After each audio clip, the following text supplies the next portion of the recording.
Today's a big milestone. I managed to get the first of the chapters for Ways and Means sent off to editing with our wonderful external editor, Neil Kingham. So that's a big milestone. It means that we're starting to get to the point where text is complete.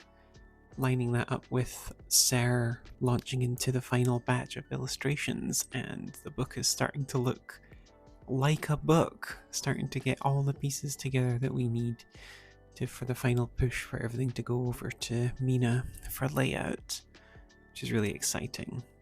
It's one of my favorite sort of periods of making the book, is once everything starts to come together. Now that Ways and Means is rapidly approaching completion, I'm starting to think about what the next project is going to be at work. And that sort of pinged in my head the old thing that I think a lot about, which is kind of I feel like there are two approaches to making a book that I tend to see from creatives in the TTRPG industry. And I tend to think of them as either content first or product first. And I figured it'd be fun to chat about them from my own experience. One of the most common ways I experience, especially from newer or more inexperienced designers, is you open up a Google Doc or your word processor of choice and you start typing and you just write a role-playing game from start to finish, text first, and then you put it all into a book. You figure out what illustrations you want, you figure out the shape of the book, and you work with a layout designer and everything to try and make it all fit. That can certainly work. I think it's the lowest barrier for entry. It is the easiest way to do it. It's literally just open up a document, start typing, start making your book. I think for a lot of people, that is their first experience with writing. And I think you can tell the books that have been made with that sort of process in mind. If you're ever reading through a book and you spot that the text seems to kind of arbitrarily stop in places or run over the page and things like that, you can tend to assume that it was made with this content first approach, where it's just been write the text, and then put it into layout. For example, the first print run of Heart, actually, I have on good authority, was made this way, where the text was all written and then it was worked into layout. You can see as you're going through the page that suddenly the text just stops and there's this big blank space where there's nothing there, and that's just because obviously that's where the writing stopped. So when it was handed to a layout artist and they were flowing through it, it was a case of, oh well, there's nothing more for this chapter or section, so we stop and we move on. Or in some cases you can end up with text that will do one of the things like this, where an entry like this broken arm entry starts on this page and then bleeds over into the top here.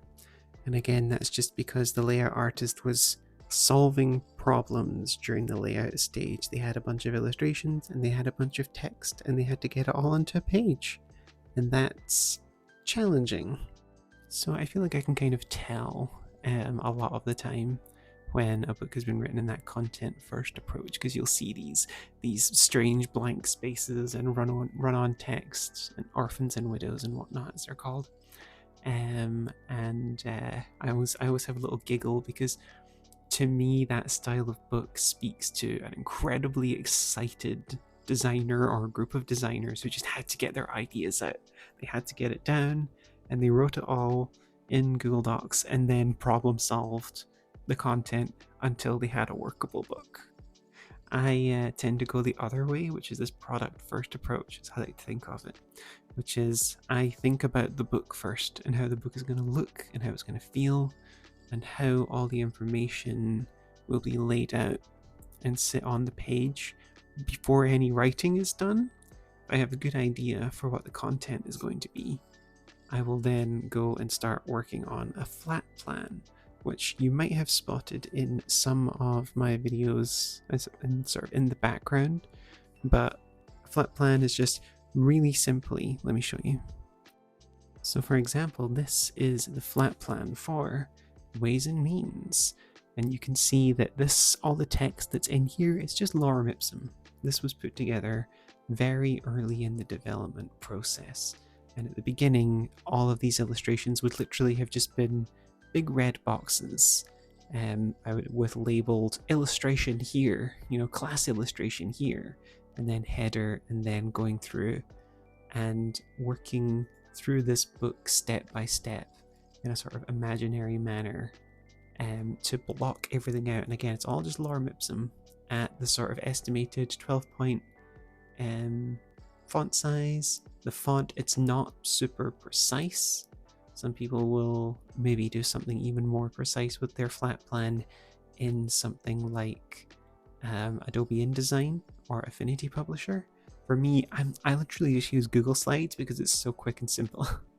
And then you can share a link to a Google Slide presentation and anyone can sort of see it. But this gives a very, very early idea of what your kind of book is going to look like and how it's going to be laid out. And from that, I can take this and I say, okay, I know each of these is about 50 words. So I can get this many abilities per page. I can get this many words per page and develop the book from there.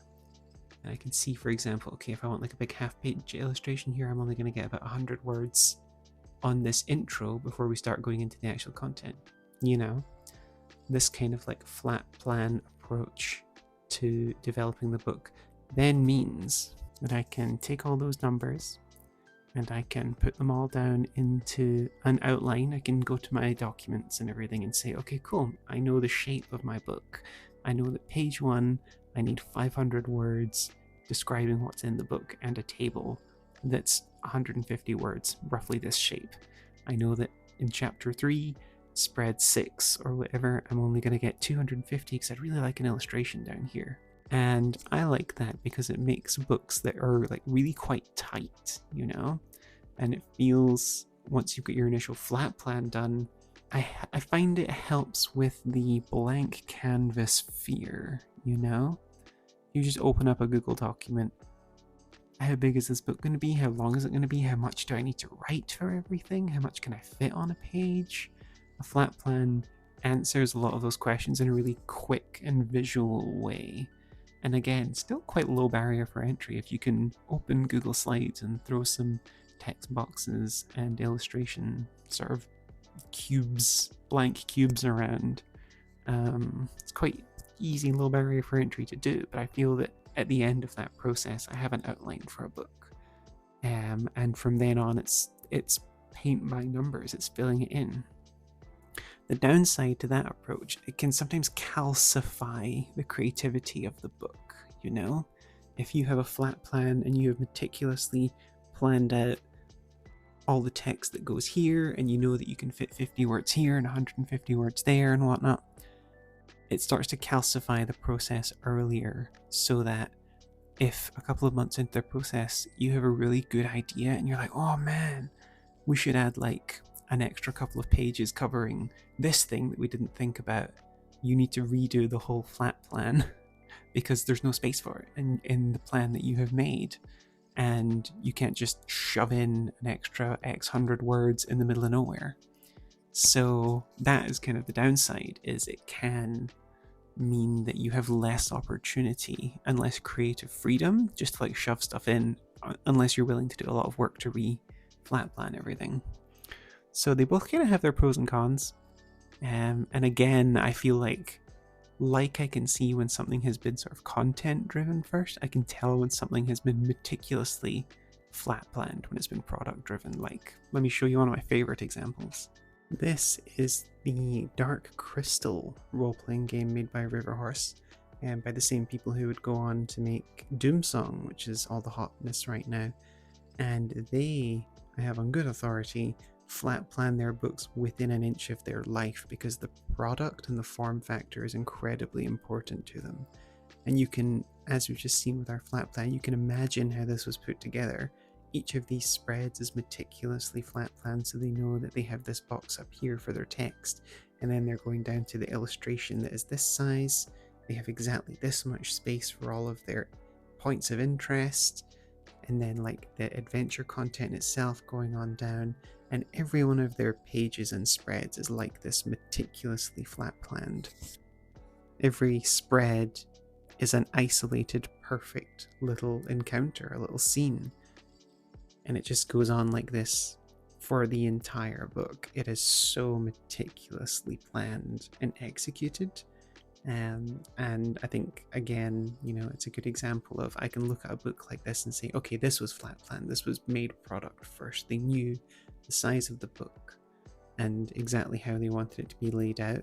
And then they wrote content to fill that in, So there you have it.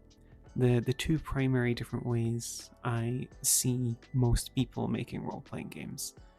I don't think one is inherently better than the other. It's just whatever suits you and your team best as well. So yeah, have a think about it before you start on your next project. How do you want to go about it? Do you just want to get super excited, dive into the documents and start writing and figure it out as you go? Or do you want to be a little layout sicko and slowly but surely build out the white space and the lines which you then have to draw within? Yeah, no right answers, no wrong answers. It's all just design. And I get to go away and make a new flat plan. Maybe not tomorrow, maybe the day after. Make a flat plan for a zine that's accompanying the Ways and Means campaign, so you'll maybe get to see from scratch how I go about that. Wouldn't that be exciting? In the meantime, I'm gonna go. Have yourself a good day, and I will see you tomorrow.